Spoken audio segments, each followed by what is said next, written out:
जय Hind. Will continue with the same topic of biotechnology. हम लोग पढ़ रहे थे important tools of genetic engineering और आरडीएनए टेक्नोलॉजी। उसमें मैंने थर्ड टूल आपको बताया था वेक्टर्स और व्हीकल्स। तो वो ब्रीफ में था और that is a part of long answer question. लेकिन अगर शॉर्ट आंसर क्वेश्चन आता है अबाउट वेक्टर तो मैं यहीं पे आपको बता दूं, तब हम आगे कंटिन्यू करेंगे। Vectors are the DNA molecules which can carry a foreign DNA, मतलब जो आपको लिखना है अपने शॉर्ट में डिफाइन करते हुए, fragment to be cloned. So vectors are the carrier for foreign DNA. These are self-replicating in an appropriate host cell. Most important vectors are plasmid, bacteriophages, cosmids and artificial chromosome vector, जिनको ACV भी कहते हैं। अब इसमें चूंकि short answer question है तो एक वेक्टर को हम डिफाइन कर देंगे और डिस्क्राइब कर देंगे इन ब्रीफ, और बाकी वेक्टर्स के बारे में थोड़ा थोड़ा लिख देंगे। Then plasmid first vector are extra chromosomal double stranded circular self replicating DNA molecules. Usually plasmids contribute to about 0.5% to 5% of the total DNA of the bacteria. Bacteria का जो टोटल सर्कुलर डीएनए होता है उसका 0.5 to 5% contribute कौन करता है? Plasmids करते हैं। A few bacteria contain linear plasmids. For example, Streptomyces species, Borrelia burgdorferi. Then इसमें जो है plasmid that is PBr322 and PUC. The plasmid carriers, the plasmids are the carriers, means they carry genes for a specific resistance for ampicillin tetracycline, जो मैंने आपको बताया था. These are work as a marker. These serves as a marker for the identification of the clone carrying plasmids. हम इनको identify कर सकते हैं अगर जो हमने आरडीएनए बनाया है रिकॉम्बिनेंट डीएनए और ये मार्कर उसमें है, मार्कर जीन्स हैं. Not only ampicillin and tetracyclic, इन प्लाज्मिड में ये दो बहुत इंपॉर्टेंट होती हैं. अदर जो वेक्टर्स हैं उनमें कुछ दूसरी मार्कर जीन्स होती हैं. तो हम इससे इसको कल्चर में पहचान सकते हैं. This is the diagram for PBr322, क्योंकि अगर एग्जाम में आएगा तो you will make this diagram. इसमें बहुत इंपॉर्टेंट जो साइट्स हैं उनको देखेंगे. कुछ रिकॉग्निशन साइट्स होती हैं जहां पर रेस्ट्रिक्शन एंजाइम वर्क करता है. तो this is 1 restriction, 2, 3, 4, 5, 6, 7 restriction sites हैं. ये जो बाहर लिखी गई हैं दीज आर रेस्ट्रिक्शन साइट्स. इसमें हम लोगों ने इको R1 पढ़ा था, E coli R strain 1 type. तो इको R1 और भी हैं, सबके नाम है PBU1, PST1, then BAM-H1, SAL1, PBU2. तो ये सब क्या है? रेस्ट्रिक्शन एंजाइम के नाम है जहां से इनको आइसोलेट किया जाता है. ऑर्गेनिज्म के आधार पर इनको दिया गया है, जो मैंने ऑलरेडी आपको बताया है. इसमें 2 इंपॉर्टेंट साइट है जो ये पिंक साइट शो की गई हैं, है ना. ये 2 पिंक साइट्स क्या है? These are antibiotic resistant sites. This is ampicillin resistant and this is tetracycline resistant. ये जो साइट्स हैं, ये जो पिंक कलर की दी हैं, ये रेजिस्टेंट साइट्स हैं. These are markers for this specific vector, है ना. तो ये ई कोलाई से जो निकाला गया है PBr322. तो इसमें प्लाज्मिड में ये स्पेसिफिक 2 साइट्स हैं जो रेजिस्टेंट साइट हैं. अगर हम अपने कल्चर मीडिया में एम्पिसिलिन या टेट्रासाइक्लिन डालें तो ये बाकी माइक्रोब्स को ग्रो नहीं करने देंगी, क्योंकि लगभग माइक्रोब सेंसिटिव होते हैं दोनों एंटीबायोटिक्स के लिए. ये एंटीबायोटिक्स खाई भी जाती हैं जब हमें बुखार या कुछ हो जाता है ड्यू टू स्पेसिफिक बैक्टीरिया या स्पेसिफिक माइक्रोब. तो ये एक तरह से बॉडी में ये एंटीबायोटिक्स क्या करती हैं? उनको किल कर देती हैं. लेकिन ये रेजिस्टेंट होता है प्लाज्मिड, जो कि हमने ई कोलाई से निकाला है वेक्टर. तो अगर हम एम्पिसिलिन या टेट्रासाइक्लिन डाल करके कोई कल्चर करें तो ये आराम से ग्रो कर जाएगा, यानी उसमें आराम से कल्चर होगा. तो हम अगर इसमें कोई आरडीएनए हमने इसमें बनाया है इसकी हेल्प से, या इसमें हमने फॉरेन जीन इंसर्ट कराई है, तो कल्चर मीडिया में हम इनको मार्कर की वजह से पहचान सकते हैं कि जो उसमें माइक्रोब ग्रो कर रहा है वो कौन सा है. तो उसमें ये प्लाज्मिड जिसमें हमने जैसे ई कोलाई होस्ट में इसको इंसर्ट कराया और उसके बाद ग्रो कराया, तो ई कोलाई क्या होगा? आराम से उस कल्चर मीडिया में ग्रो करेगा because they are having two sides. लेकिन स्पेसिफिक क्या है, अगर एम्पिसिलिन वाली साइड पे कोई फॉरेन जीन ऐड होती है ना, तो ये एम्पिसिलिन की रेजिस्टेंस पावर इस प्लाज्मिड में खत्म हो जाएगी, फिर भी इसमें दूसरी साइट रहेगी टेट्रासाइक्लिन रेजिस्टेंट साइट, तो हम इसकी वजह से इसको एज ए मार्कर पहचान सकते हैं। तो ये डायग्राम आप लोग ड्रॉ करेंगे PBr32 का। ये सिंपल डायग्राम लिया है, तो बहुत कॉम्प्लिकेटेड डायग्राम है और हायर क्लासेस में आप और डिटेल में पढ़ेंगे इसको। अब अदर वेक्टर्स हैं, ये तो प्लाज्मिड हो गया। अदर वेक्टर्स में बैक्टीरियोफेजेस हैं, these are the viruses that replicate within the bacteria. Bacteriophages आप जानते हैं, तो बैक्टीरियोफेज से जो निकाला जाता है उसको हम क्या कहते हैं? In case of certain phages their DNA gets incorporated into the bacterial chromosome and remains there permanently। तो चूंकि ये बैक्टीरियोफेजेस क्या करते हैं, बैक्टीरिया पे फीड अपॉन करते हैं, बैक्टीरियोफेजेस की बॉडी बाहर रह जाती है और इनका DNA इनकॉर्पोरेट हो जाता है बैक्टीरियल सेल के अंदर, और वहां जाकर के बैक्टीरियल क्रोमोसोम के साथ अटैच हो जाता है with the help of enzymes, और वहां परमानेंट रहता है और अगर अपनी साइकिल ये चला सकता है, जिसको हम लाइटिक साइकिल कहते हैं, तो ये अपनी जैसी आइडेंटिटीज बनाता है। और अगर अपनी लाइटिक साइकिल रन नहीं करती, लाइसोजेनिक साइकिल होती है, तो ये उसके अंदर परमानेंटली उस बैक्टीरियल जीनों के साथ मल्टीप्लाई करता रहता है। We can take up a larger DNA segment than plasmid. मतलब ये जो है इट कैन टेक अप, ये ले सकता है प्लाज्मिड से ज्यादा बड़े सेगमेंट्स को, यानी प्लाज्मिड जितना इनकॉर्पोरेट कराता है उससे ज्यादा लार्जर ले सकता है, अपने में इनटेक कर सकता है। Hence preferred for working genome of human cells. तो ह्यूमन सेल्स में हम लोग बैक्टीरियोफेजेस के जीनोम को वर्क कराते हैं, और जो पार्ट हम लोग लेते हैं बैक्टीरियल जीनोम को, that is called as phage lambda, और लैम्डा फेज भी कह सकते हैं हम इसे। ये जो यहाँ मार्क कर रही हूं मैं, दिस इज फेज लैम्डा और लैम्डा फेज, और फेज M13 और M13 ये दोनों जो हैं बैक्टीरियोफेजेस से आइसोलेट किए जाते हैं and used as a factor. Next is cosmid. Cosmids are the vectors possessing the characteristic of both plasmid and bacteriophage। ये दोनों के करेक्टरिस्टिक्स को कैरी करता है। तो देखिए इसको कॉस्मिड कैसे बनाया गया है, तो प्लाज्मिड में से मिड लिया है, SMID लिया है मिस में से, और बैक्टीरियोफेज की स्पेसिफिक, जो कि मैं बहुत डिटेल में नहीं बता रही, आपको जनरल बताती हूँ कि जो हम फेज लैम्डा लेते हैं या फेज M13 होता है, इसमें कोहेसिव साइट्स होती हैं, है ना। कोहेसिव साइट्स यानी कट साइट्स जो है वो कोहेशन शो करती हैं, सिमिलर साइट्स शो करती हैं। वहां हमने प्लाज्मिड में पढ़ा था पैलिंड्रोमिक सीक्वेंस का बनना रेस्ट्रिक्शन एंजाइम से, यहाँ कोहेसिव साइट्स बनती हैं जिनको कॉस साइट्स कहते हैं।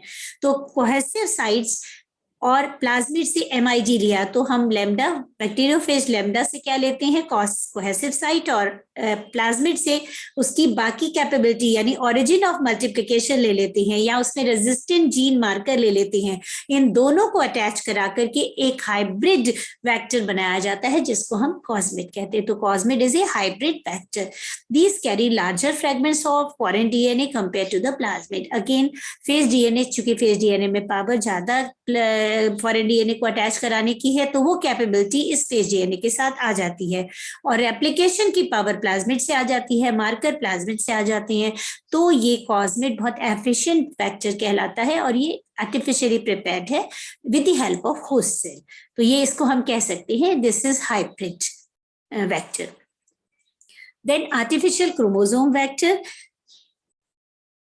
for example, human artificial chromosome, yeast artificial chromosome, bacterial artificial chromosomes, these can accept larger fragments of foreign DNA as compared to plasmid। तो artificially prepared हैं ये, तो कहाँ से ले सकते हैं, ये इनके एग्जाम्पल्स दिए गए हैं। तो अब आपका ये शॉर्ट नोट कंप्लीट हो जाएगा। इतने पॉइंट जरूर ऐड करेंगे आप लोग अपने शॉर्ट नोट में, ये सैंपल की तरह से मैंने आपको बताया है। नेक्स्ट टूल हम लोग लेते हैं टूल ऑफ जेनेटिक इंजीनियरिंग में। 3 टूल हम लोग पढ़ चुके हैं, और चौथा टूल है कॉम्पिटेंट होस्ट। अब आपको होस्ट चाहिए, आपने RDNA बना लिया वेक्टर का यूज करके, you need a competent host जिसमें जो हमने RDNA बनाया है वो मल्टीप्लाई कर सके, तो वो होस्ट के अंदर ही मल्टीप्लाई करेगा। तो इसके लिए हमको एक कॉम्पिटेंट होस्ट चाहिए, and that host may be the another micro और the same micro from where the vector has been taken. तो host cells are bacterial cells generally which take up the recombinant DNA, क्योंकि इनमें capability है ये recombinant DNA को accept कर सकती हैं. Since DNA is hydrophilic, लेकिन जो हम लोग जनरली आरडीएनए बनाया है हमने, तो डीएनए स्वयं हाइड्रोफिलिक होता है, तो जो रिकॉम्बिनेंट डीएनए उसमें भी सेम कैपेबिलिटी होगी डीएनए की. Therefore, the bacterial cells have to be made competent, है ना. तो हमें इसको कॉम्पिटेंट बनाना पड़ता है कि ये उस डीएनए को टेकअप कर ले. तो टेकअप दैट डीएनए जो हम लोग प्रिपेयर कर रहे हैं with the help of vector, तो आरडीएनए को टेकअप करने की एबिलिटी इसमें होनी चाहिए, तो हम उसको कॉम्पिटेंट बनाते हैं. तो some procedures that make the cells competent are the treatment with a specific concentration of divalent cation like calcium. तो हम लोग क्या करते हैं, जब कल्चर मीडिया में जहां हम लोग इकोलाई को ग्रो कर रहे हैं, इकोलाई ऐसे सेल थोड़ी ना उठाएंगे कि हम लोगों ने फॉसेप्स से उठाई, हम लोग कल्चर मीडिया में ही ऐड करेंगे. तो कल्चर मीडिया में हम लोग क्या करते हैं, divalent cation like calcium add कर देते हैं. This makes it easy for the DNA to enter the cell wall through pores. अब ये बैक्टीरियल सेल वॉल में थ्रू पोर्स एंटर कर जाएगा. Incubation of cells with the recombinant DNA on ice followed by heat shock at 42 degrees Celsius and another incubation on ice enables the cells to take up the DNA. तो हम लोग कैसे follow करके इसको competent बनाते हैं, by this procedure. अब host cell उस रिकॉम्बिनेंट डीएनए को टेकअप कर सकती है easily.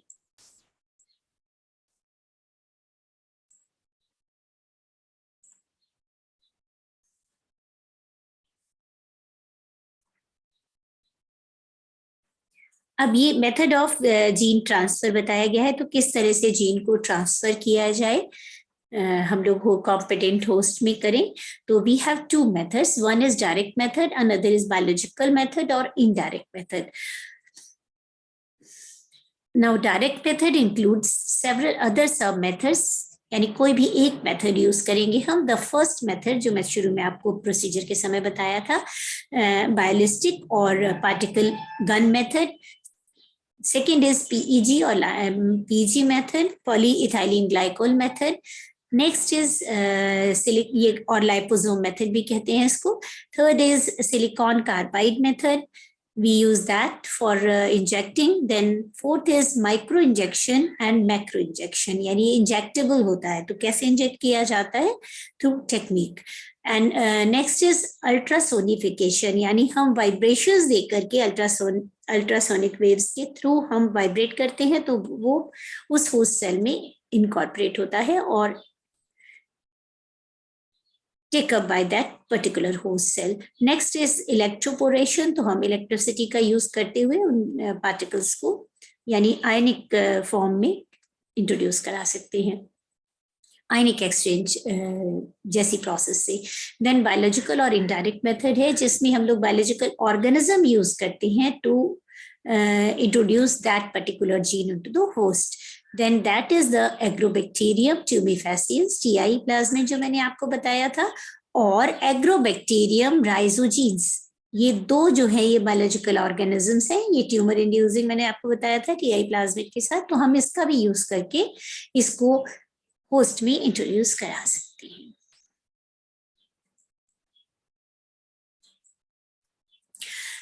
There are several other methods to introduce foreign DNA into the host cell, जिनमें मैं आपको जो important method है वो बता रही हूँ. The first is the micro injection method. It involves injecting the recombinant DNA directly into the nucleus of an animal cell.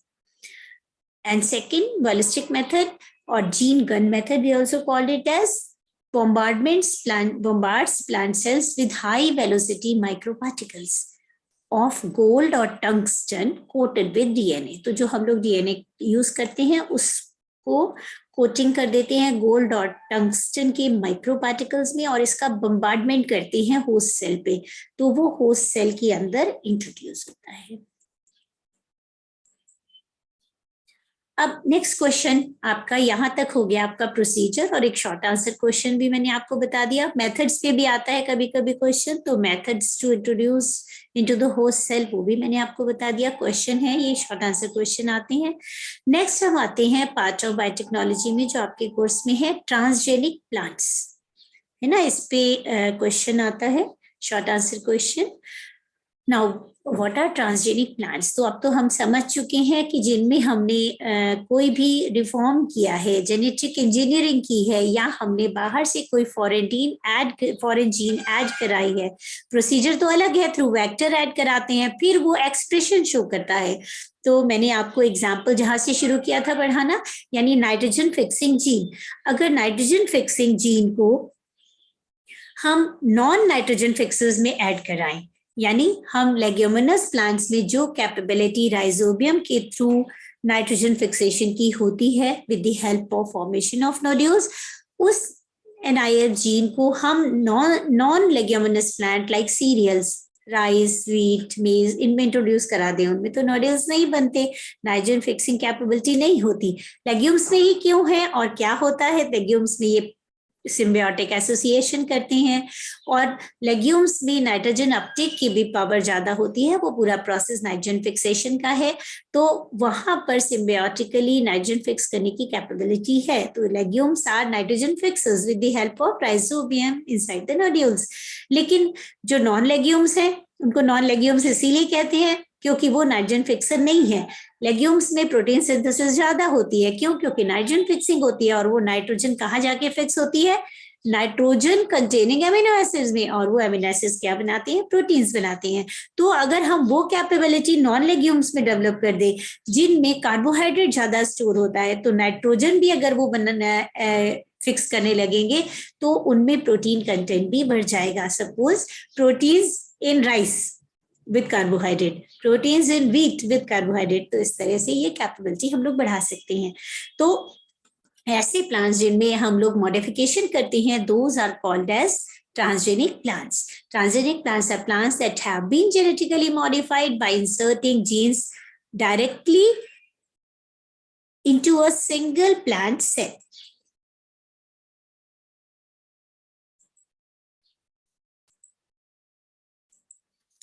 Now, transgenic plants contain a gene or genes which have been artificially inserted instead of the plant acquiring them through pollination.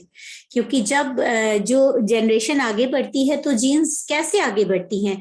तो jeans बढ़ती हैं जब इनमें male gametes बनते हैं, pollen grains बनते हैं, वो पॉलन ग्रेन्स फ्लावर्स के स्टिग्मा तक पहुंचते हैं, स्टिग्मा से इंसर्ट होकर के अंदर जाके और वो रिप्रोड्यूस करते हैं या फर्टिलाइज करते हैं विद फीमेल गैमीट और एग सेल। तब क्या हुआ? जीन ट्रांसफर हुई, तो वेरिएशन आता है। लेकिन ये आर्टिफिशियली इंसर्टेड जीन है, मतलब पॉलिनेशन से नहीं लिया गया। So we are doing this experiment and inserting the gene. Formerly sexual cross barriers were a problem for moving genes between the species, है ना। ये एक बैरियर था जो सेक्सुअली रिप्रोड्यूस करते हैं प्लांट्स, उनमें कि एक बैरियर की तरह से काम करती थी कि कैसे जीन्स को दूसरे स्पीशीज में इंसर्ट किया जाए। तो without fertilization not possible. Now these barriers are not a problem for mixing gene pool. हम लोग क्या कर सकते हैं? हम कल्चर टेक्निक से इसको कर सकते हैं। कल्चर टेक्निक एक बहुत इंपॉर्टेंट और एफिशिएंट टेक्निक है। Animal, fungus and bacterial genes can now become plant genes, है ना। अब ये जो इनमें जीन्स हैं लोअर ग्रुप में या माइक्रोब्स में जीन्स हैं, वो जीन्स जो है अब जो है या एनिमल की जीन्स जो है वो प्लांट में भी इंसर्ट की जा सकती हैं। तो इसका मतलब प्लांट्स की कैपेबिलिटी एनिमल्स में और एनिमल की कैपेबिलिटी प्लांट्स में हो सकती है। फ्यूचर ये भी हो सकता है कि जो ट्रांसजेनिक प्लांट्स हम लोग तैयार कर रहे हैं, एनिमल, फंगस और बैक्टीरिया के जीन्स को इनकॉर्पोरेट करके कहीं से भी कोई इंपॉर्टेंट कैरेक्टर ला करके प्लांट के, हो सकता है क्लोरोप्लास्टिक पिगमेंट ह्यूमन बींग्स में इंसर्ट कर दिया जाए। They will become green and they can photosynthesize their own food, so that may be possible in future. तो इसका मतलब क्या हुआ? Transgenic plants are modified plants, genetically modified plants. We may call them as GMP, genetically modified plants, है ना। और GMO कहते हैं जेनेटिकली मॉडिफाइड ऑर्गेनिजम्स। कोई भी ऑर्गेनिज्म को GMO कहते हैं। इसी तरह जेनेटिकली मॉडिफाइड एनिमल्स होते हैं।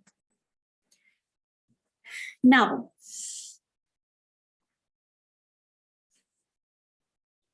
how to make transgenic plants? कैसे बनाए जाए, तो कुछ इंपॉर्टेंट पॉइंट्स हैं, आप लोग इनको नोट कर लेंगे। मैंने बहुत few इंपॉर्टेंट पॉइंट्स आपके लिए सिलेक्ट करके यहाँ प्रोड्यूस किए हैं। First is prepare tissue for transformation. मतलब हम पहले ट्रांसफॉर्मेशन के लिए टिश्यू प्रिपेयर करें। Tissue must be capable of developing into normal plants. तो वैसे भी प्लांट्स में ये कैपेबिलिटी होती है कि उसके कोई भी पार्ट को हम कल्चर करा करके एक न्यू नॉर्मल प्लांट बना सकते हैं। जैसे leaf, germinating seed, immature embryos, we can convert them into a normal plant.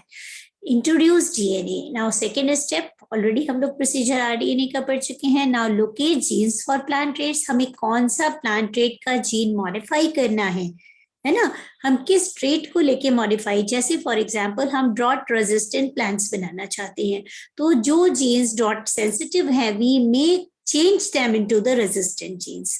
तो हम क्या करेंगे, अब इसको इंट्रोडक्शन इनटू द सेल करेंगे। देन कल्चर प्लांट टिश्यू, अब हम उसको कल्चर करेंगे। We develop shoots, develop roots, that will become into a normal plant.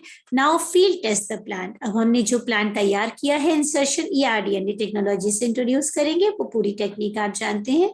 Then field test करेंगे। अब हम पहले हमने इनको लैब में ग्रो कराया, नाउ लैब टू लैंड लेके जाएंगे, तो हम मल्टीपल साइट्स, मल्टीपल ईयर्स लगती हैं इसको करने में, लेकिन हम लोग इसके थ्रू इसको क्विकली कर सकते हैं। ये दिस इज सिंपल पिक्चर जो कि मतलब आप इजीली ड्रॉ कर सकते हैं, बना सकते हैं। I have taken this from Google images, see that. अब यूजुअली हम लोग प्लांट्स को प्लांट ब्रीडिंग के थ्रू डेवलप करते हैं, जेनेटिकली मॉडिफाई करते हैं, लेकिन हम लोग लैब में इसको इजीली कर सकते हैं। We take microbe like bacteria, we have taken plasmid of bacteria, then we have taken DNA extraction and isolation, the same procedure, and we have inserted into the bacterial genome. Now that is cloned again in the culture technique, cloned and is cloned the design gene, जो हमने design की है gene जो insert कराया है उसको हम cloning करेंगे। और क्लोनिंग के लिए हम क्या करेंगे, इसको होस्ट सेल में ऐड करेंगे, ट्रांसफॉर्मेशन करेंगे, कल्चर मीडिया में ग्रो कराएंगे। तो ये जो ट्रांसफॉर्म सेल है इसको हम कल्चर मीडिया में सेल एंड टिश्यू कल्चर की टेक्निक से ग्रो कराएंगे। तो यहाँ पर हमने यूज किया आइसोलेट की अपनी रिक्वायर्ड करेक्टर वाली जीन, और जो हमने पार्ट लिया था सेल का उसमें इंट्रोड्यूस करा के कल्चर कराया। कल्चर पहले हमने लैब में कराया, फिर इनमें रूटिंग एंड शूटिंग हो जाएगी, root develop and shoot development होगा। अब डिफरेंशिएशन होने लगेगा, एक छोटे छोटे प्लांटलेट्स बन जाएंगे, उनको हम वापस पॉट में बाहर रखेंगे या हम फील्ड में ग्रो कराएंगे। So they will become as plant breeding experiment. So this is culture technique experiment in which we introduce artificially the required gene for a specific character. Now ये एक जनरल व्यू मैंने, क्योंकि short answer question आता है transgenic plants पे, बहुत detail question नहीं आता, तो छोटा छोटा आइडिया होना चाहिए, कितना लिखना है उसका आइडिया होना चाहिए। Now applications of transgenic plants जो हम बना रहे हैं वो किस किस ट्रेट के लिए हो सकती हैं। तो इसमें पहला है कि रेजिस्टेंट टू एबायोटिक स्ट्रेस, यानी हम ऐसी जीन इनकॉर्पोरेट कर सकते हैं जो कि एनवायरमेंट के फैक्टर्स, क्लाइमेटिक फैक्टर्स के लिए रेजिस्टेंट टू। सेकेंड ले सकते हैं बायोटिक स्ट्रेसेस के लिए, यानी कुछ प्लांट्स ऐसे होते हैं जिनमें कि पैथोजेंस बहुत जल्दी लग जाते हैं, जिनको हम कह सकते हैं कि बायोटिक स्ट्रेस है वो उनके लिए। पैथोजन की वजह से प्लांट डाई ऑफ कर जाते हैं, विल्ट कर जाते हैं, या फिर स्टंटेड ग्रोथ रह जाती है, या उनमें फ्रूटिंग फ्लावरिंग नहीं होती है। तो हम बायोटिक स्ट्रेस के लिए भी रेजिस्टेंट जीन इनकॉर्पोरेट कर सकते हैं ऐसे प्लांट्स में। जैसे हम कह सकते हैं कि वीट में डिजीज बहुत लगती है, कौन सा पैथोजन लगता है, रस्ट, है ना। तो अगर हम कहते हैं रस्ट डिजीज ऑफ वीट है, तो हम रस्ट के लिए रेजिस्टेंट पावर उसी प्लांट में डेवलप कर दें कि वो रस्ट उस पर अटैक ना कर सके। Then we can produce good quality grains, good quality crop plants, then production of good biochemical feature of the plant, like we can enhance the protein, or we can enhance the carbohydrate or other substances. Then expression of antigenic proteins, तो जो antigenic proteins है उनके expression को भी हम इनमें plants में incorporate कर सकते हैं। और ये कुछ इनके जो ट्रेट है उनको लेते हुए ट्रांसजेनिक प्लांट्स के अभी मैंने कुछ आपको बता दिए, biotic stress tolerance, abiotic stress tolerance, pharmaceuticals and edible vaccines giving plants, then industrial products, enhance shelf life of the plants, then nutritional quality we can enhance जो भी हम लोगों ने पढ़ा, then hybrid development for higher yield, तो हम production भी बढ़ा सकते हैं by incorporating the good traits through RGNA technology। ये कुछ एग्जाम्पल्स है अलग अलग क्रॉप्स की, जैसे ट्रेट है हमने पेस्ट रेजिस्टेंट लिया,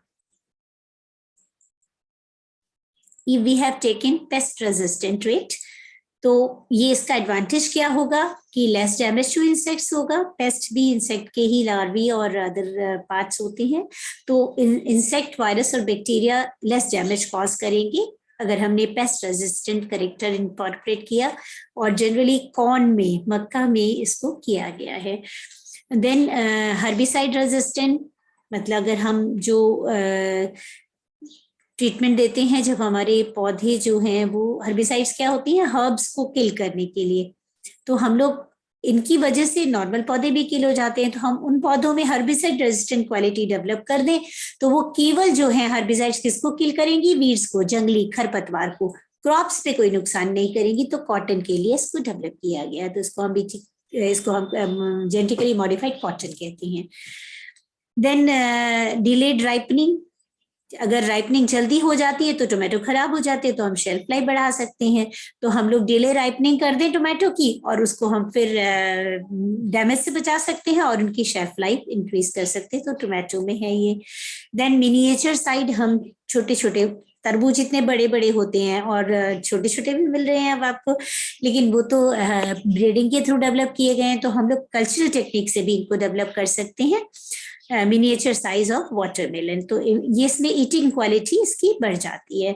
देन स्वीटनेस बढ़ा सकते हैं हम, improve sweetness in sweet pea, है ना, कभी कभी अच्छा नहीं लगता, सूखा सूखा लगता है, उसकी टेस्ट बेटर कर सकते हैं हम।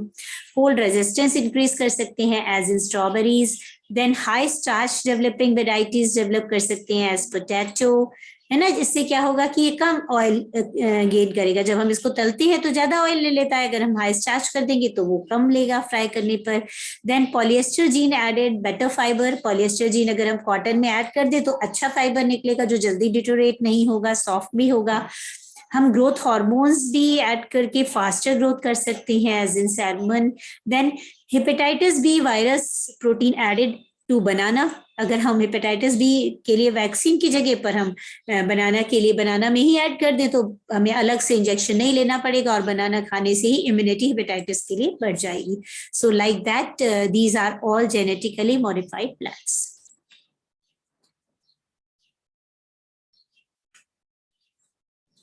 Okay, I have 7 minutes more. मैं थोड़ा सा आपको हेल्थ केयर का लेके चलती हूँ, फिर इसको हम कल कंटिन्यू करेंगे। बायोटेक्नोलॉजी एंड हेल्थ केयर, इस पे एक लॉन्ग आंसर क्वेश्चन भी आ सकता है। क्यों? क्योंकि हेल्थ केयर वाला पोर्शन जो है वो सबसे बड़ा है बायोटेक्नोलॉजी से। जो भी चीजें बनाई जा रही हैं वो ड्रग्स है, मेडिसिन है, वैक्सीन है और हेल्थ केयर प्रोडक्ट भी हैं।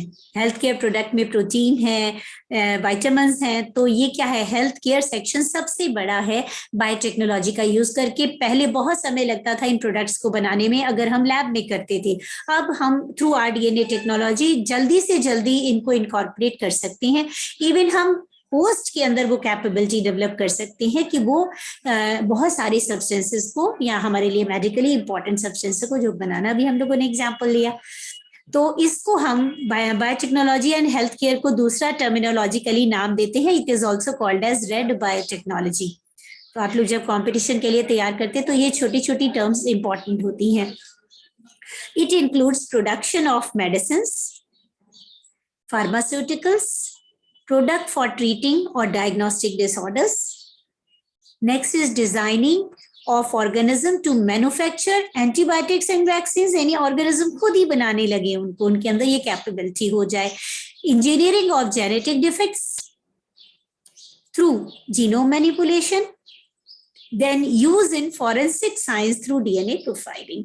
तो इसके इतने सारे जो है रेड बायोटेक्नोलॉजी के पार्ट्स हैं, इसमें 1, 2, 3, 4 एंड 5 सबसे इंपॉर्टेंट पार्ट्स हैं जिनको मैंने यहाँ लिस्ट किया। तो red biotechnology includes all this. Examples हैं इसमें बहुत सारी, तो मैंने कुछ इंपॉर्टेंट एग्जाम्पल्स ली हैं। First is the production of human insulin from non human sources. Usually insulin का प्रोडक्शन जो है वो या ह्यूमन के कहाँ होता है, पैंक्रियास में होता है ना, आइलेट ऑफ लैंगरहैंस। तो हम इंसुलिन जब वो नहीं बना पाते हैं तो बॉडी में शुगर की मात्रा बढ़ने लगती है, तो इंसुलिन उसको कंट्रोल करता है शुगर को। तो इसके प्रोडक्शन को हम अब कहाँ से लें, तो क्या होता था कि काउ के पैंक्रियास से या दूसरे एनिमल्स जहाँ ये प्रोड्यूस होता है वहां से निकाल करके और उसकी मेडिसिन बनाई जाती थी। लेकिन अब क्या है, अब हम और भी अदर सोर्सेज को ले सकते हैं, तो हमें वो एनिमल को किल नहीं करना पड़ेगा।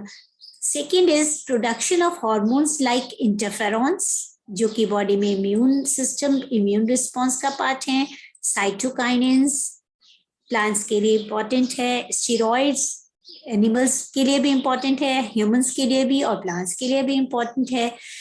Then other human growth hormones है ना जी, कभी कभी स्टंटेड ग्रोथ रहते, ड्वार्फ हो जाते हैं लोग, तो या ह्यूमन बींग्स, तो उनकी ग्रोथ को बढ़ाने के लिए ग्रोथ हॉर्मोन्स यूज किए जाते हैं। इनका प्रोडक्शन भी हम इस मेथड से बायोटेक्नोलॉजी के थ्रू कर सकते हैं। Then next is gene therapy for prevention and control of diseases like hemophilia, cystic fibrosis, है ना। तो जीन थेरेपी क्या है, इवन कैंसर्स के लिए भी इसको यूज किया जा रहा है। एक्सपेरिमेंट्स आर गोइंग ऑन कि जो कैंसर सेल्स हमारी बॉडी में बढ़ती हैं, अगर हम जेनेटिकली मॉडिफाई कर दें इसको जीन थेरेपी के थ्रू, तो हो सकता है ये बॉडी इन कैंसर सेल्स की ग्रोथ को खुद ही कंट्रोल कर ले। कैंसर सेल्स हर एक की बॉडी में होती हैं, these are the part of white blood corpuscles. तो ये जीन थेरेपी कई डिजीजेस के लिए यूज की जा रही है। तो इसमें कैंसर, हीमोफीलिया बहुत कॉमन है और अभी बहुत एडवांस स्टेजेस पे नहीं है कैंसर के लिए, लेकिन is started. Then next is development of vaccine and antibodies for rabies, HIV etcetera. तो वैक्सीन तो बहुत सारी बन गई हैं, अब तो आपके लिए कोविड की भी वैक्सीन आ गई है। तो that is produce through the biotechnology. So I will continue tomorrow with this page, biotechnology and medicines, क्योंकि हेल्थ केयर का सबसे बड़ा पार्ट है मेडिसिन्स, जिसमें हम लोग फर्स्ट लेंगे drug production, second pharmacogenomics, this is related also to medicine, then gene therapy and gene testing, क्योंकि इन पे अलग अलग शॉर्ट नोट 3-3 नंबर के आ सकते हैं। So will continue tomorrow with this page.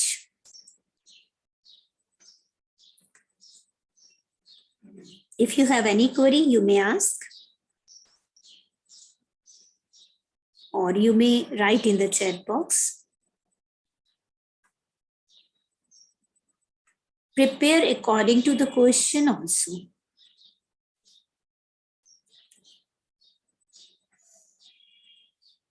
You may write any query in the chat box if you want to ask.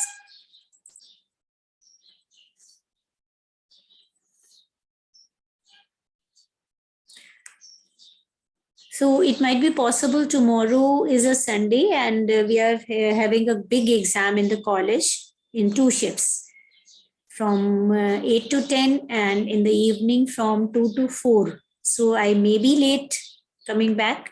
So tomorrow is Sunday also. So on Monday also we have 2 exams. So it might be possible. If not on Monday, I will take your class on Tuesday, right? On 1st. Akanksha is written competent host. Okay, competent host is the host in which we incorporate the recombinant DNA for cloning. One thing. Second, the competent host is that host in which we want to modify the character or we want to incorporate the desired character gene. है ना। तो host cell दो तरह की हो गई, एक तो हो गया क्लोनिंग के लिए कि हम रिकॉम्बिनेंट डीएनए को क्लोन करने के लिए किस होस्ट सेल में ले जाएं, ताकि उनकी बहुत सारी कॉपीज चाहिए ना, ताकि हम उनको आगे इनकॉर्पोरेट करा सकें। केवल एक कॉपी ऑफ जीन तो कुछ नहीं करेगी प्लांट में। हमें टिश्यू कल्चर में जितनी भी, यानी अगर हमने एक पार्ट लिया है किसी प्लांट का और उसमें 10 सेल हैं, तो हमें उतने चाहिए ना जीन्स, ताकि वो हर सेल में जाकर के उसको आगे कैरी कर सके प्लांट के लिए। तो इसका मतलब the scientists know that how much quantity of DNA we require, तो कितनी हमें क्लोन्स चाहिए, तो जितनी क्लोन्स हमें यानी कॉपीज चाहिए उतना हमको मल्टीप्लाई करने के लिए कॉम्पिटेंट होस्ट चाहिए, और फिर वो होस्ट भी चाहिए जिसमें ये जीन इनकॉर्पोरेट करानी है। तो दोनों ही कॉम्पिटेंट होस्ट कहलाते हैं, बट स्टेप्स आर डिफरेंट। वो एक्सप्रेशन के लिए ले जाती है और ये हम मल्टीप्लिकेशन यानी क्लोनिंग के लिए। ओके, आई थिंक आकांक्षा समझ गई होंगी। Okay, so meet you on the next class. जय हिंद टू ऑल।